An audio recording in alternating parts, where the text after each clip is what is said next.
यह कार्यक्रम 10th UP orthopaedic association द्वारा जो उनके 5 कोर्सेज होते हैं, इसमें से एक कोर्स यहाँ पर हो रहा है। ये एंडोस्कोपिक कोर्स है, स्पेशली नी सर्जरी है। जैसा कि हम सब ने भी देखा, यहाँ पर लेक्चर्स हो रहे हैं। हमारे 11 गेस्ट फैकल्टी यहाँ पर हैं, वो are eminent faculty around the India, पूरे भारतवर्ष में। आपने देखा डॉक्टर दीपक जोशी भी हैं, ये स्पोर्ट्स इंजरी सेंटर जो सफदरजंग के डायरेक्टर हैं। बेसिकली आपने जैसे सब लोगों ने देखा होगा कि घुटने की चोट, कंधे की चोट, इस तरह की बहुत सारी चोट और रीढ़ की हड्डी की बहुत सारी परेशानी। आज के समय में इन सभी का एंडोस्कोपी के माध्यम से कीहोल सर्जरी इसको भी बोल सकते हैं, इलाज चल रहा है। उसी के संदर्भ में ये वर्कशॉप रखी गई है। इसमें 2 पार्ट हैं। आज लेक्चर्स हैं, साइंटिफिक लेक्चर्स हैं, जिसमें हमारे एमिनेंट गेस्ट फैकल्टी अपना इस पर प्रकाश डालेंगे अलग अलग टॉपिक्स पर। और कल इसकी कैटेगरिक वर्कशॉप है।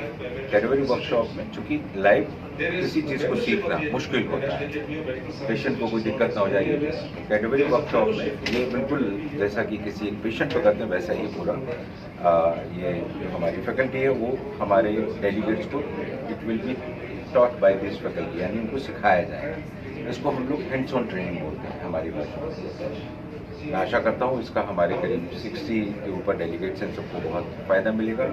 और मरीजों में इलाज के लिए जो एक मिनिमली इन्वेजिव सर्जरी है, जिसमें मरीजों का भरोसा बहुत बढ़ गया, वो आगे बढ़ कर और ज़्यादा से ज़्यादा स्पेशल कोर्स आयोजित कर रहा है, जो कि ऐसे मेडिकल कॉलेज में डिपार्टमेंट ऑफ ऑर्थोपेडिक्स में यूपीओ के अंडर उसके अंदर हो रहा है। इसमें दूरबीन विधि से ऑपरेशन जो होते हैं कंधे के और घुटने के, उसके बारे में विमोचन हो रहे हैं।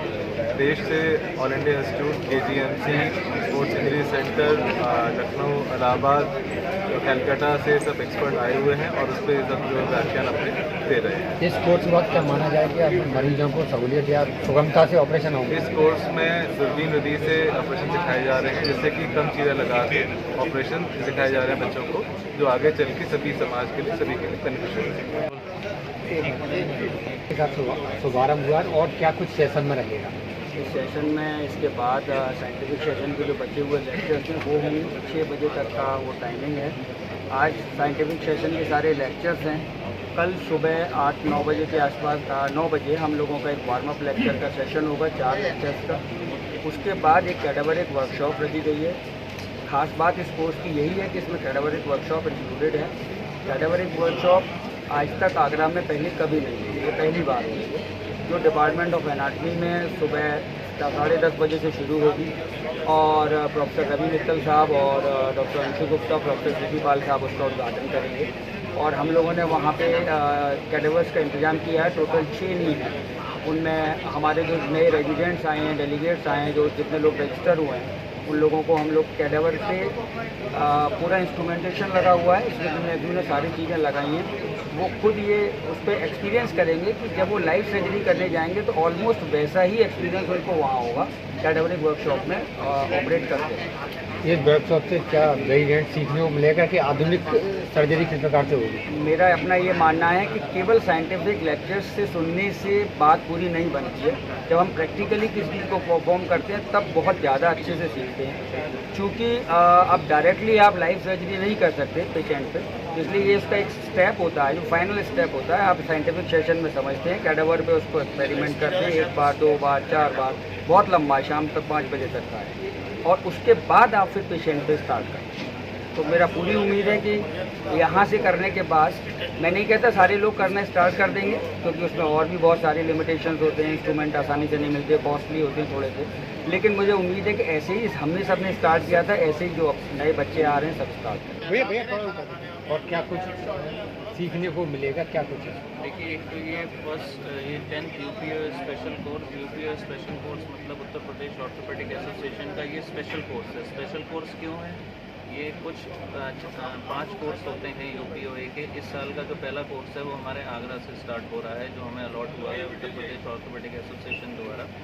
तो इसको हमने कोशिश करी कि जितना सक्सेसफुल से सक्सेसफुल बना सकते हैं उतना हमारी कोशिश है। जैसा कि सबने कहा कि स्टार फैकल्टी है, जिनको लोग दिखाने जाते हैं, जिनका अपॉइंटमेंट मिलने में दिक्कत होती है, आज वो सारी फैकल्टी हमारे आगरा में है। जैसे मैंने नाम लिए डॉक्टर दीपक जोशी, जो स्पोर्ट्स इंजरी सेंटर के डायरेक्टर हैं, doctor Prateek Gupta, doctor Ravi Mittal, doctor Ashish Kumar KGMU head, doctor KD Tripathi Allahabad से, ये सारी रिनाउंड फैकल्टी हैं और ऐसी 10-12 फैकल्टीज़ और हैं जो काफ़ी रिनाउंड हैं।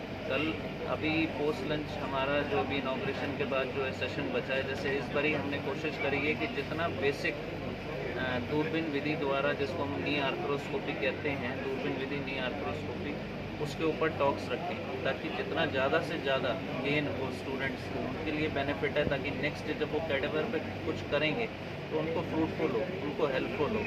क्योंकि जैसा सर ने बताया कि लेक्चर्स होते हैं, बट कितना लेक्चर से हम लोग गेन कर पाते हैं ये कह पाना मुश्किल है ना। इसलिए हमने एक क्विज पेपर भी रखा है उनके लिए, एक मतलब जब वो कॉन्फ्रेंस ख़त्म होगी तब वो उसको फिल करेंगे ताकि उससे पता चलेगा कि उन्होंने क्या नॉलेज गेन करी।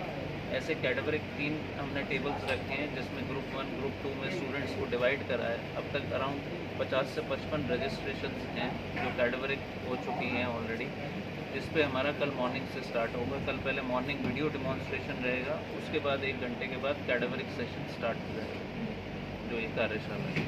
उम्मीद है कि अभी तक सक्सेसफुल चल रही है और आगे कल भी पूरी सक्सेसफुल रहेगी। और मैं आप सब मीडिया का बहुत आभारी हूँ कि जिन्होंने हमारा सपोर्ट रखा पूरी कॉन्फ्रेंस के थ्रू आउट, कल प्रेस कॉन्फ्रेंस में भी और आज। थैंक यू सो मच, क्योंकि ये भी एक बहुत ज़रूरी है।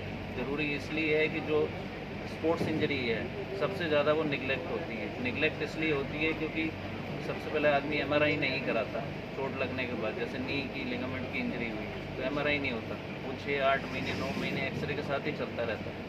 जब तक उसका 10-20-25 बारी ना घुटना लचका मारता है, जब तक उसे लगता नहीं है मेरे घुटने में कुछ हुआ है, उसके बाद फिर वो MRI जब कराता है और किसी अच्छे स्पोर्ट्स इंजरी सर्जन के पास पहुंचता है तब उसे अपनी डायग्नोसिस पता चलती है। और फिर जब तक थोड़ी लेट हो चुकी होती है, जो घुटना यंग एज में ख़राब नहीं होना चाहिए वो ख़राब हो जाता है इतने महीनों में, उसकी उम्र बढ़ जाती है, हम ऐसा कह सकते हैं। क्योंकि जो वॉशर होते हैं वो फटने लगते हैं और लिगामेंट में अगल वाले जो लिगामेंट होते हैं उनमें चोट लगने की संभावना रहती है।